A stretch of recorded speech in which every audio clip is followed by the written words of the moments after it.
On today's episode of the CLS Experience, we have a much anticipated special treat. She's a badass, dynamic New York Times bestselling author, entrepreneur, and speaker. Oprah named her the thought leader for the next generation, and she was absolutely correct. She displays goddess energy and is a master manifester, just to name a few. She showcases to the world that everything is figureoutable, and she's a beautiful writer that will penetrate your soul. She's the host of the award-winning Marie TV show, and her dance moves are second to none. She's just a juggernaut in all facets of life and a phenomenal human being. Please welcome the trailblazing, soulful, beautiful, and brilliant, charismatic, and compassionate Marie Forleo. How you doing, Marie? Craig, come on. I'm like, who's writing your intros? I'm like, is this you or is this someone, whoever it is? I was like, that's a real good one. Thank you so much for having me on. My pleasure. I take 100% pride in those. I always get a kick out of the guest reactions. So I appreciate that I received that. But like I always like to say, it's your story. You wrote it. I just said it. Well, you said it very eloquently, and there was a lot of spice in there that I so appreciate. So thanks for having me on. And I know we're both here in New York, which is awesome. I always have this special place in my heart. I love all people from all over, but New Yorkers, there's a certain grit for us. Yeah. And so, we're both talking off camera about like the noise thing and all this stuff. So hopefully we're going to get a good read today and we'll get some good conversation going. Yeah. And we're so gritty that even though both our buildings that we're in are doing construction, we said, let's just let it rip because we have to publish this conversation. I'm super excited. For the audience listening, in case you're not familiar, if you're living on the rock, do a deep dive, read her book, check out her content, watch her show, play catch up, all the things. What I think would be most valuable today is we just have an unbelievable conversation. Before we dive in, we're going to get a little weird. You ready for me, Marie? Yeah. Oh, man, I'm ready. What is your superpower? One of my superpowers is dancing and expressing joyful, playful, goofy energy. I think bringing that energy to everything that I do, like I am definitely not the smartest cat. I'm not the best dancer. I'm not the most amazing business person. I'm not the most perfect writer, but man, I will show up and have a party. I will figure it out. I will get people laughing, having a good time. And I'm willing to put into the work and just honestly enjoy the ride. So I think that's the superpower. I love that. Beautifully said. And I want to acknowledge you because I was checking out some of your content. And like I said, I admire you. I'm a fan. And you always look like you're having fun, like genuinely. Like it seems like you've mastered, correct me if I'm wrong, but like marry the process, kind of divorce the outcome. Like you're like in love with the day-to-days and I'm sure you have your moments just like all of us, but you generally look like you're having fun. I do. I try to. And when I'm not, and there are those moments, let's be real about that, right? I have real tough times or I'm like, oh God, this is starting to feel like a grind, or this is starting to not feel so good, or I'm not starting to feel so good as a human being or something going crashing. That's always my signal that something's up. And I need to pause and I need to re-examine, like, is something happening with my body? Did I skip over something? Is there something out of integrity? Am I not getting a good vibe? So I'll tell you, Craig, you were sharing before we started recording that you were on Wall Street for the beginning of your career. And that's where I started off too, on the floor of the New York Stock Exchange. Yeah. So I was on the floor of the New York Stock Exchange. That was my first job out of school. And the reason I was so excited about that job was because at this time, and you got to say, we're going back now, this is like 1997. Come on, right? Really? Yeah, we're taking it way back. But the point is, I was so pumped for that job was because there was literally no chairs at the time. They would have these fold-up chairs that you didn't even know they were chairs. And the guys, all the big traders, they would pull them down if they needed a minute. But the reason I'm telling this story is because for whatever reason, I don't know if this is just like a gift from God or how I was built. When I was on the floor and I would try and show up for work and I was bringing my best, bringing my A game, but something in me, Craig, kept saying like, Marie, this isn't who you are. This isn't what you're meant to do. This isn't what you're supposed to be. And, as someone, I didn't grow up with money, and it was always a dream of mine to be able to make enough to be able to take care of my family, to take care of other people, and just to not be able to worry about that aspect of life. And so all these guys around me, they were making, millions of dollars, which was more money than I could even imagine at that moment. but spiritually, they didn't seem happy. And I recognized that as I kept going to work and tried to put my game face on, Craig, like something just started to die in me. And then it got to the point where I started getting physically ill. And so you brought up like that I genuinely seem happy and passionate. And the reason I'm telling you guys this is because I found that for me, my personal experience is that when I'm off my soul's path, when something's not jiving, when I'm following either my ego or I'm doing what society is telling me that I should be doing in any regard, my physical body starts to shut down. I start to get sick. One day on the floor, I started having what I only recognize now as a panic attack. I didn't even know what the hell that was back in the day. I had trouble breathing. I was like getting dizzy. I was like, oh my God, I got to get out of here. Like my physical body will not let me stay in situations that are not good for my soul. So I feel like that's one of my gifts. So what you see on camera or what you see, it's real. And that's actually out of survival. Like I can't exist another way. It's just not how I'm built. That's so beautiful, because it's almost like if you're feeling physically ill for you personally, it's Yeah. feedback that you're out of alignment.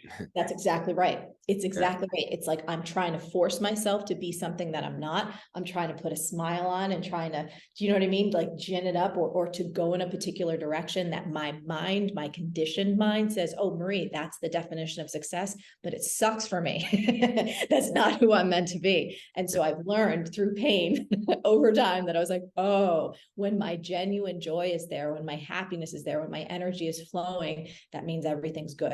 And when things start to get awry, I need to really pause and pay attention because I missed something big. Yeah, this is gripping stuff. And like I'm only 2 years into this, and I'm very humbled, but most people think it's like a rocket ship. But I'll be honest, they don't see, like in the pandemic when most people watching that Tiger show or drinking a lot of wine, I was in my season of grind. I was putting in a lot of hours. Make no mistake about it, I love it. Genuinely, this isn't work to me. There's nothing else I'd rather be doing. But I think in the beginning, you can't really replace that season of grind. I know right now it's very trendy to say like manifesting and be and allow and work smart and hard. And I'm finally starting to figure that stuff out. But would you agree that in the beginning of creating something, it's just irreplaceable, that season of grind? Oh, look, first of all, we're all a mess. We don't know, at least this was true for me. I didn't know what the hell I was doing, right? So I gotta go. And this a little bit is my conditioning as well. Like I come from a family where like work ethic is everything. And so what was modeled for me, and this is beautiful, by the way, like I love it, but it was like you work 24/7, 365, you know, and that's just where I came from. So that was A, my stock, but B, I was also, after I failed at a bunch of corporate jobs because I kept going, I was like, oh gosh, well, maybe I should do this and maybe I should do that. And I tried a bunch of things, but I sucked at being an employee for other people. And then I was like, oh, I get it. I'm supposed to do my own thing. And so to your point, in those beginning years, man, I don't know what the hell was going on, Craig. I was filled with so much insecurity and so much self-doubt. Also because like I started as a 23-year-old life coach, like who the hell in their right mind is going to hire a 23-year-old life coach? Like you haven't even lived life yet. And I had piles of debt. You know what I mean? Like in so many ways I was a mess, but my soul was pure and my intention was pure. And I was really willing to work to try and figure it out. So to answer your question, I 100% believe that for most of us, those early years of whatever it is, whether you're an actor, you're an artist, you're a scientist, you're a mathematician, you're an educator, you're an entrepreneur, there is so much in those early years where you do, like you have to put your nose down, you have to put your head down, and you got to go for it, mostly because you need to prove to yourself that you have what it takes to do this thing. And I am not into self-punishment. I'm not into telling people they need to hustle 24/7, 365 until they're dead, because I think for most of us that is unhealthy. But in the beginning, you definitely got to show up and put in the work. And that's going to look different for everyone based on the stage and season of life they're in. I happen to do it at a time when I didn't have a family or a mortgage or a dog or, you know, all these other responsibilities. And so it does look different for different people depending on what's happening in their life circumstance. And there is more in the beginning for all of us of any endeavor. You really are on fire. So there's that. But you just actually gave me a breakthrough. Like when I first started running marathons, it was a little dark season. I was trying to find myself. And you just helped me identify the reason why I really did that was to prove to myself that I am worthy, and then end up leading to being confident enough to start what I'm doing now. And the irony is when I started this, I made one promise because there was no guarantees that I would show up for the first time really in my life, because I tend to be a bit of a people pleaser. I'll be as real, raw, and authentic as I've ever been, and it will either work or it won't, but I'll be able to live with that. You obviously, since you started as a 23-year-old life coach, you have a ton of experience and an enormous amount of success since then. So now that you can revert back to experience and confidence, do you still deal at times with feelings of unworthiness? Oh my God, all the time, because I'm human, right? Like anytime that I'm looking at going into a new zone or really like exploring a new part of the business, or can I do this or can I do that? I can still hear a lot of those old programs. They're still in there. They may be a little more faint than they were. They're maybe a little bit more in the background. But if I get into a place of feeling really vulnerable, or even if I'm extremely tired, if I haven't eaten enough food or slept enough, right? And so I'm just in a little bit of a more vulnerable physical space, I'm more susceptible to some of those thoughts. Like I often tell my team now, I've learned over time the hard way, like I'm not making any big decisions at 3 or 4 o'clock in the afternoon, definitely not taking big meetings then, like if I've been going since 5 a.m., by that time, like this brain, ready to do something else, ready to shut off. And if it's at the end of the year when I'm going like, oh, I need like 3 months off next year, it's like, give me 2 weeks of vacation. I'm like, let's go. So I think it's really important too, to realize we're all human. We're all on a growth journey. For me, I'm so excited about the things that I don't know yet and all the things that I'm going to achieve and experience and grow through and discover. So I am so proud of everything that we've created at this point. I'm so happy with everything we've experienced. And it's like, man, we got lots more to go. One of the reasons I love doing what I do is because, there was the Wall Street version of my career. And then I started to get into coaching. And I also had a simul career as a fitness professional and a dance athlete.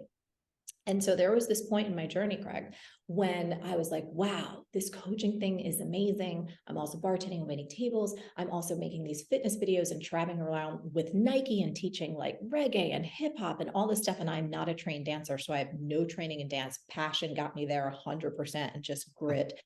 And I remember I reached this point where I said, okay, I'm spinning too many plates in the air. You got to make a choice. And so I really sat down and I imagined myself. I said, okay, at the time, I think I was probably about 29, something like that, 29, 30. And I said, okay, if you think about your future, you think about your financial goals, you think about all the things that you want to create, do you see yourself doing this in the world of fitness, in the world of dance? Like, can you imagine yourself at like 65 teaching hip hop classes? And at that moment, I was like, I don't think so. And I was like, okay, to reach the kind of financial goals that I want, because I think for many of us, money's an important aspect of life. And I love that you shared with me, money doesn't necessarily equal success and fulfillment, but it is a piece of the puzzle, right? Sure. In this physical life. And I remember thinking about my financial goals and I was like, in order to reach the kind of financial goals I have, I think I'm going to have to invent like a Thigh Master or do some infomercial with a particular thing, because I can't see it like teaching conferences or doing whatever. And then I tried on the future as a coach and as a trainer and as a writer and as a speaker. And I leaned into my future, Craig, and I could almost see myself like in my 60s, at that time, which felt very far away. And I was like, wow, I can be sharing my ideas with people and my wisdom. And maybe I'll be in my 90s and I'm not having to depend on my physical body to earn my living. And I was like, that's my future. And so I wound down the kind of fitness dance part of my business and career at that time. And I put 100% into what I do now. And I've never looked back. That's a 7 or 8 figure exercise right there for the audience. So grab a journal, run that back. And a mutual friend of ours, Lisa Billy, was on the show a little while back, and she was talking about a similar exercise. And you guys frame it up. Like, it's so special. Like, first figure out like what it would actually take to get to the destination. And now that you actually have some clarity on what that would take and what that would look like, do you still want to do it?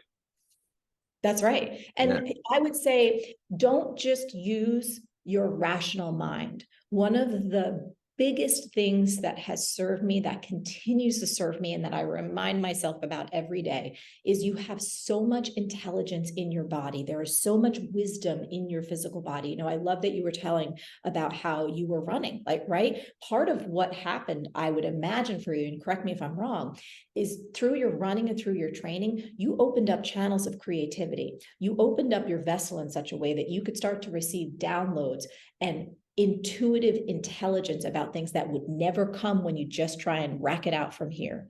And so one of the things that I want people to do, especially if they do that exercise, is I want you to feel into your future. Does your physical body, do the sensations within you feel expansive or contracted when you start to try on those different futures? Just like you try on a sweater or a jacket, you know, in the dressing room at your favorite store, you look and you're like, God, this doesn't really feel like me. Like something in you starts to pull back a little bit. You're like, I don't feel super dope. And then you try on something else, you're like, what?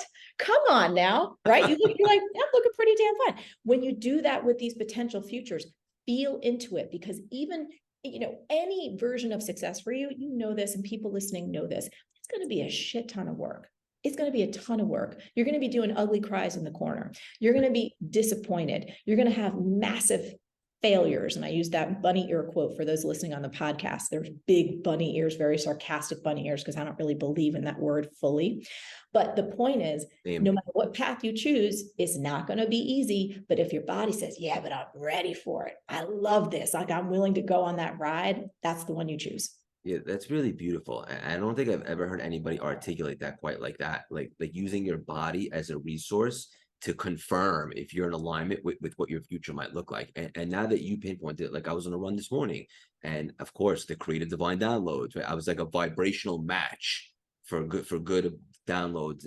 And I do my best thinking on a run. So thank you once again for identifying that. Yeah, it's big stuff. And it's not a part of our traditional education system.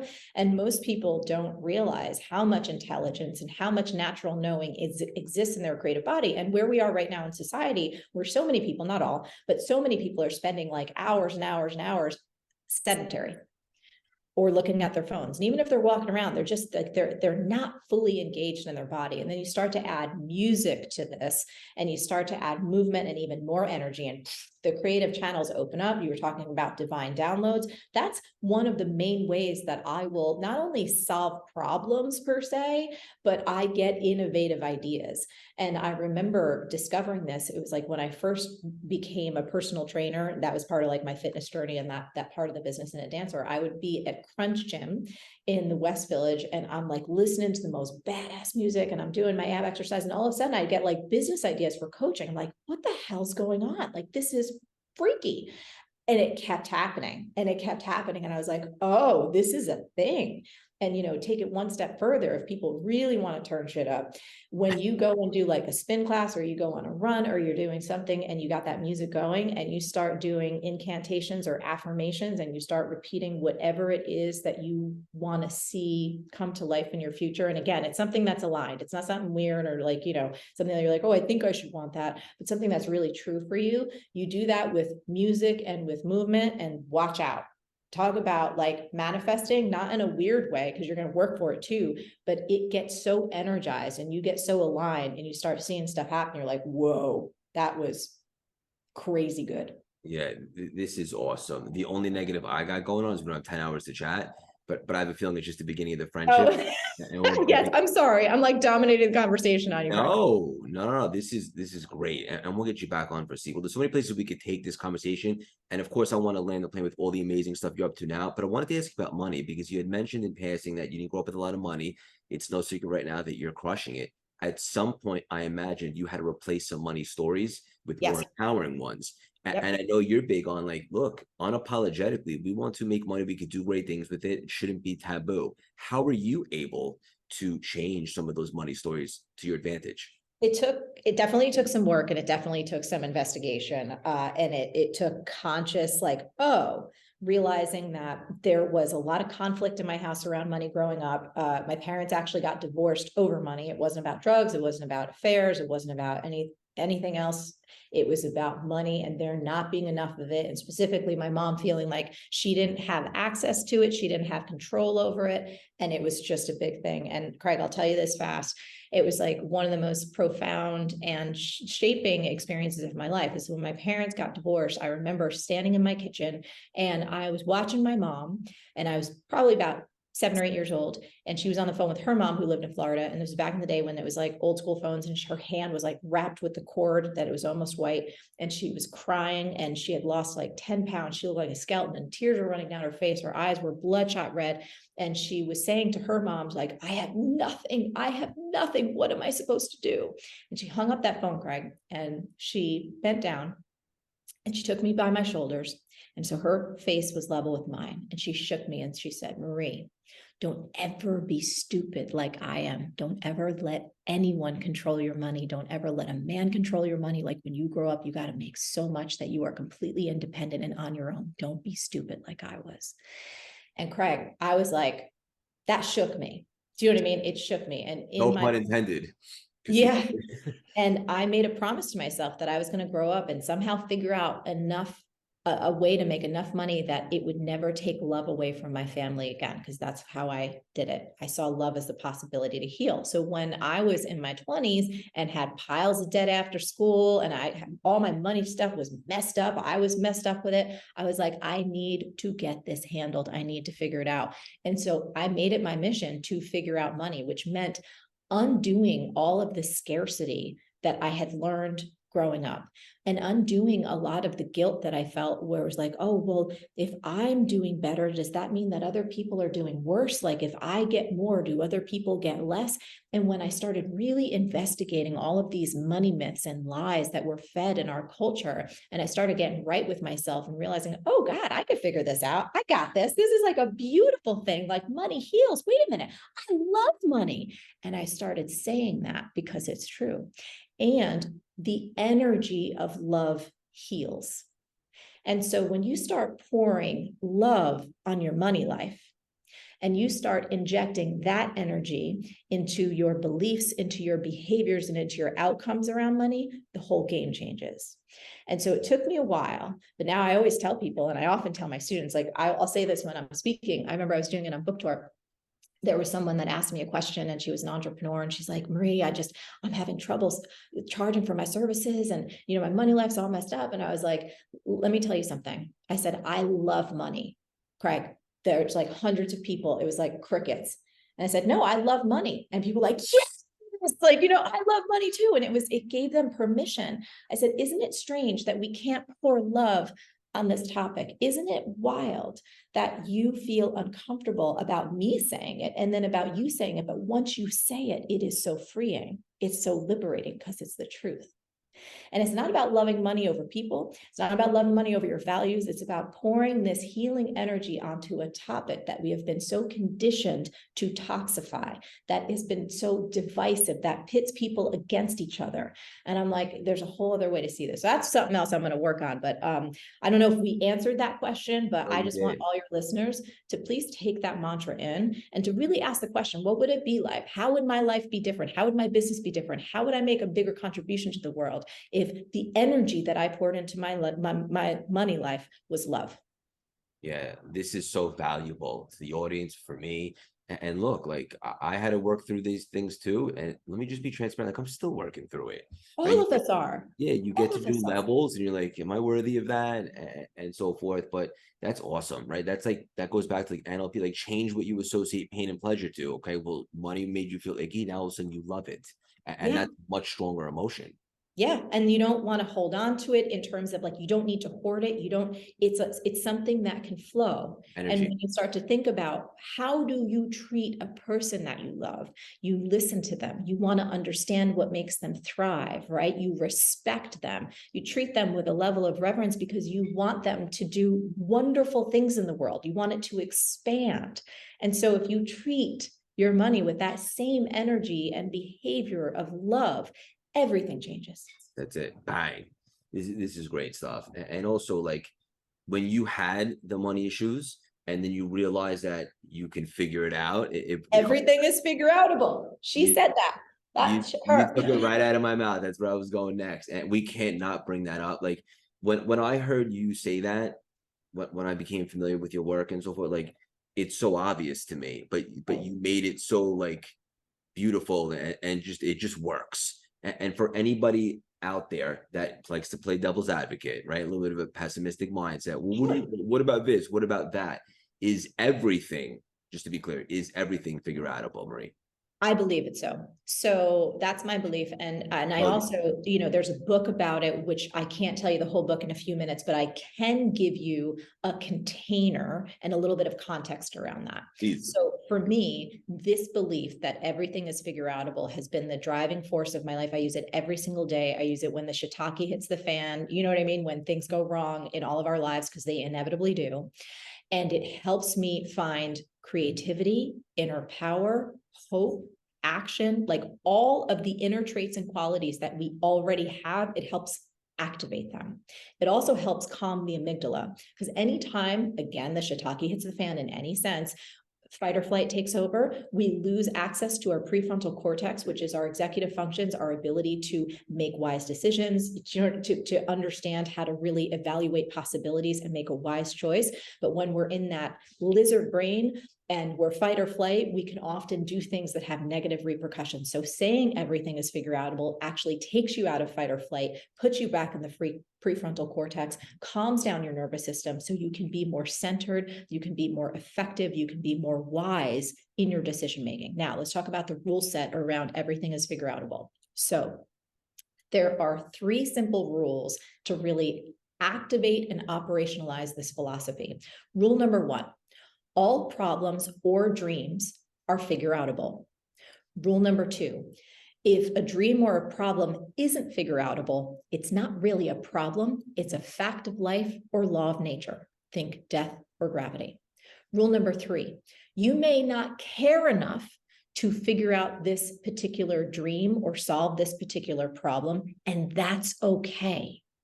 Find something that lights a burning fire in your heart, and then go back to rule number 1. So that gives us a mental container, especially for the people who are like, well, when is everything figure outable? And I'll tell you this, when I was first working on the book, I actually was out to brunch with a friend of mine, and my friend brought along her 10-year-old son, and they were like, hey, Marie, what are you working on? I said, oh, new book. And they said, what's the name of it? I said, everything is figure outable. And the 10-year-old was like, no, it's not. And I was like, oh. I was like, this is awesome. I was like, tell me what you mean. What's not figure outable? And he said, well, you know, we human beings, we can't grow wings out of our back and fly. And I said, you know what? It's pretty true. Like, that's not available quite yet. I said, but we can fly through planes. And he's like, oh yeah, you're right. Okay. What about this one? You know, I can't bring my dog back from the dead. And I was like, well, first of all, that's some Pet Cemetery shit right there. But second of all, I said, you know what? That may be true at this moment, but you do know that scientists are working on cryogenics. And I happened to read some articles about people cloning their dogs. So, you know, we're kind of getting there. And he's like, oh, okay. And then I'll tell you this. I was actually talking with another friend of mine when I was working on the book. And he said, Marie, but is everything like, but what about addiction? And what about loss and grief? And are you really just selling people this pipe dream? And I said, no. I said, listen to this. So the first time, Craig, that I shared this idea, this philosophy on any stage other than my own audience was on Oprah's stage. And it No was big deal. yeah. It was Super Soul Sunday. And so she took this talk, and I gave a whole talk about everything is figure outable. You can find it on our site. And they put it out on their podcast. And so it went out to a bunch more people. And I started getting notes from folks who were not familiar with my work. They'd only just watched this 18-minute TED style talk. And one was from a woman named Jennifer. And Jennifer said, hey, Marie, thank you so much for what you shared. This idea that everything is figure outable. It's actually an idea that my mom has been trying to teach me. And we watched it together because it was like, oh my God, this is so good. And then she said, all of a sudden, though, we got some news. And I wasn't sure if this idea still worked. My mom, who's like my best friend, got diagnosed with pancreatic cancer. And all of a sudden, nothing seemed figure outable. Then when I paused and took a step back, I realized actually it still is. Number 1, I could find nursing care for her where she lived in this rural part of the country. Number 2, I could get medical equipment to help my mom spend her last days on earth where she wanted to be in her home.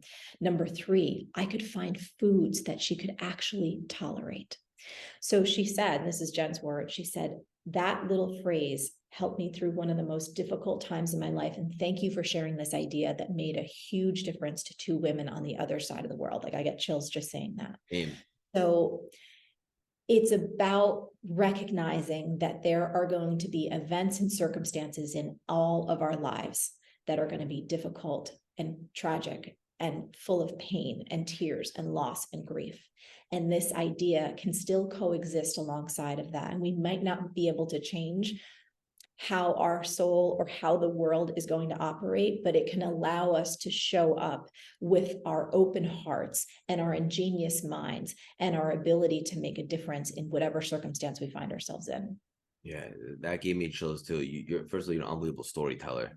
No secrets there, but yeah, just beautiful. And also, like, one of the reasons that book is so genius is because it can relate to anybody who wouldn't want to know how to figure out inevitable obstacles. That's something that nobody can avoid. So it's just such a great topic, and also it's just true, right? Like, take a second, take a pause, and if you're resourceful and creative enough and determined, there's usually a path, or always a path. And like tapping into your heart, and it's like, oh, what does that wisdom inside say? Does it say be still?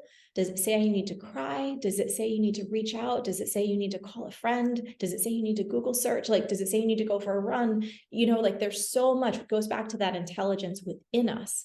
And so the notion that everything is figureoutable and the whole philosophy around it is helping all of us remember what's truly inside, that power that already exists inside of us, and helping us activate it and live into it every single day. And again, it doesn't mean that we have to have the answer, or that every single circumstance in life, like, you know, we haven't quote unquote figured out death yet, or there's going to be things that happen that are absolutely devastating, that bring us to our knees.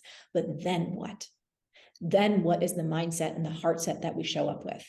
Is it one of defeat, or is it one of possibility? And I'm always going to choose the one of possibility. Same. And to be honest with you, that's one of the biggest shifts that I made in 2022. It was the best year of my life in all areas, not just business. I got engaged, all that stuff. Oh, congratulations. Thank you so much. And I make a choice every day what I'm available for. And I'm just no longer available, Marie, for what can go wrong. I acknowledge you, but I'm not available. I'm only available for what can go right. But how can it work? Right? Yeah. How can we figure it out? And That's right. It's just a better frequency. And also, just touch upon something that you said, like physically, right? Like, it kind of releases endorphins because it's like it's reassuring. It is. It is. And it doesn't dismiss. It doesn't mean we put our heads in the sand. It's like, no, you face stuff full on. You say, okay, yeah, what is this shit show, for lack of a better word? Okay, great. What are we going to do to figure it out?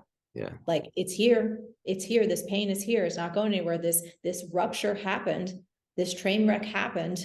Yep. And it doesn't mean that we rush into necessarily all the time. You don't have to go right into, so just go, I can figure, like, it helps you find a seat of peace deep within, and you can still have all your emotions and you can still have all of it, but it shortens that turnaround time to where you get back in touch with that deepest, wisest, divine, powerful part of who you are.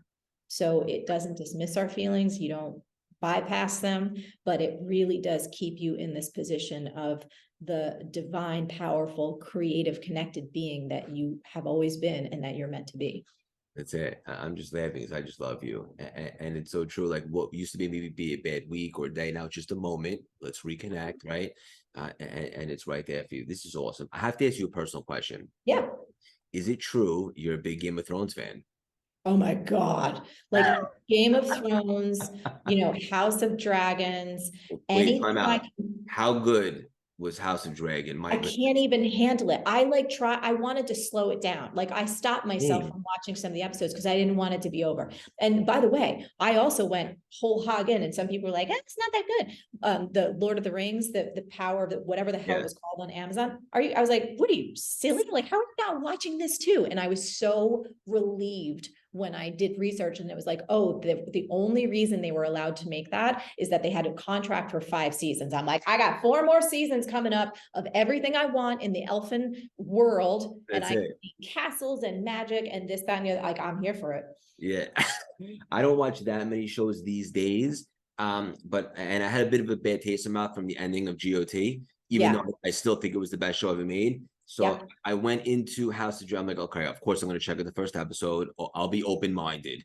And I was just blown away. I mean, that's got to be the best first season of anything ever. Oh yeah. Are you kidding me? And for me, I'm like, you know, like, really good TV. Like, I don't know if you got into White Lotus, obsessed, Someone Totally just, upset. my future sister-in-law was just talking about that. It's Oh, supposed to it be good. is, I'm telling you. And again, it's like, I'm very, very choosy about like where I'm gonna. Selective. Oh, so selective. And I'm telling you, for a certain amount of like White Lotus, like season 2, plus I'm Italian. So they just shot this whole season in Sicily and I'm like, here for it. Can't wait. It's genius. The music is genius. The cinematography is gorgeous. Like a show like White Lotus, for whatever anybody thinks, it fills your mind with imagery. And I think our creative minds, like we need to fill our well. We need to fill our well. And as wonderful as personal development is, and I love it. I love studying my neuroscience. I love studying my business. I love studying the mystical and all that stuff. I meditate, I work out, I do all. Sometimes I want a little popcorn time. Sure. And I want to dive into some art from a different perspective. And that's what I love about White Lotus. Every single scene is like a painting. I'm telling you, give it a shot, especially. And like at first season, I'll just say this, I was a little skeptical. I was like, this is about some like cranky ass people and the rich and entitled and all that stuff. I'm like, I don't get it. And then I got in and I was like, oh, I get it. Now I get it. And I will say it's even more so on season 2.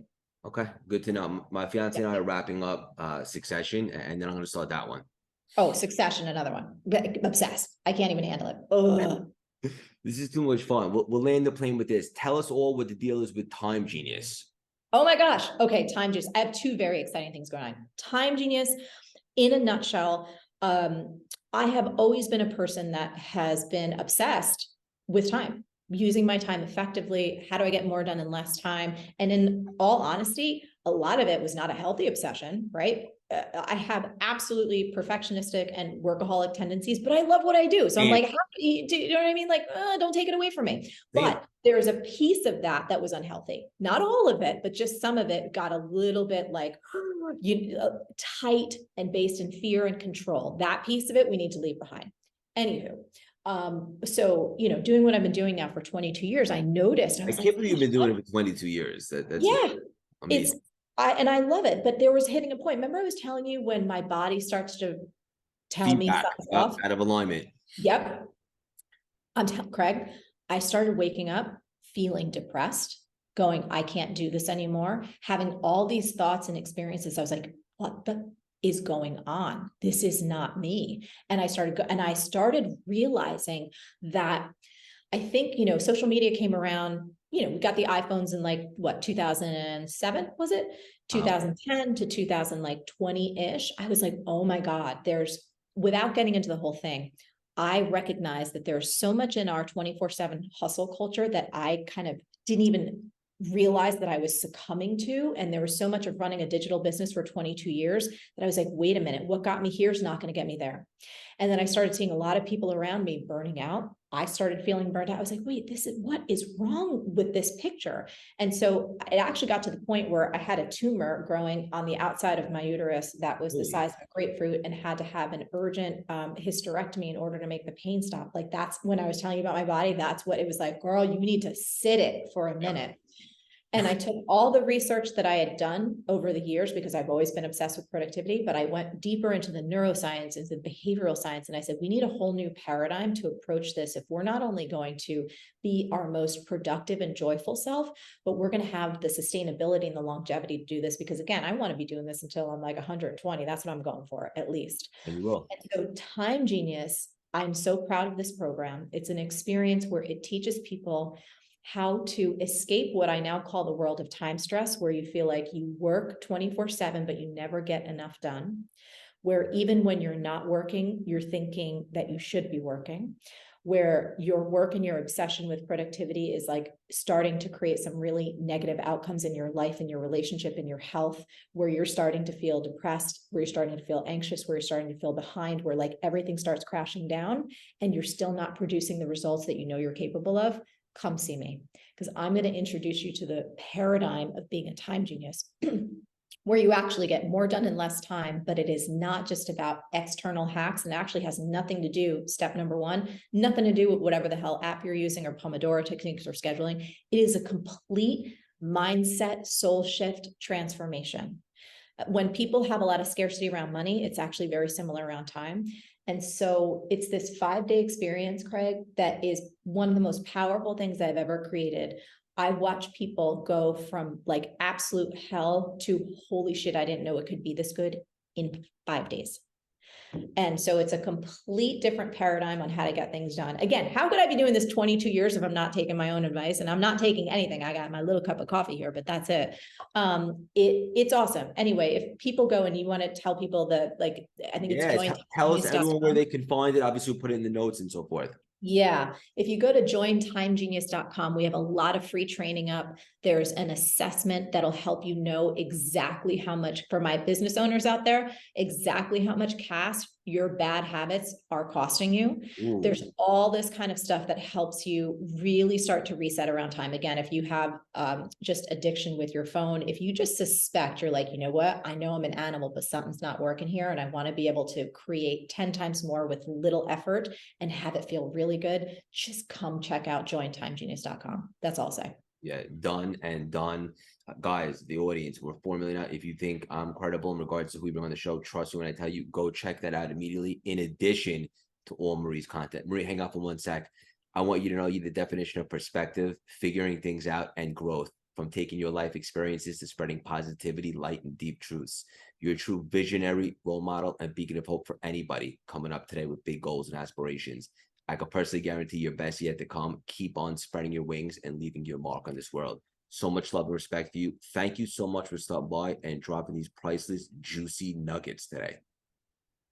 Who's better than you? I mean, come on. I'm gonna be like, if I need to hear some words of affirmation, I'm literally gonna send you an email and say, can you just write like 3 or 4 lines around me and say it? And then I'm just gonna record it on my phone and be like, I'm feeling like crap today. Oh, Craig's got something real awesome.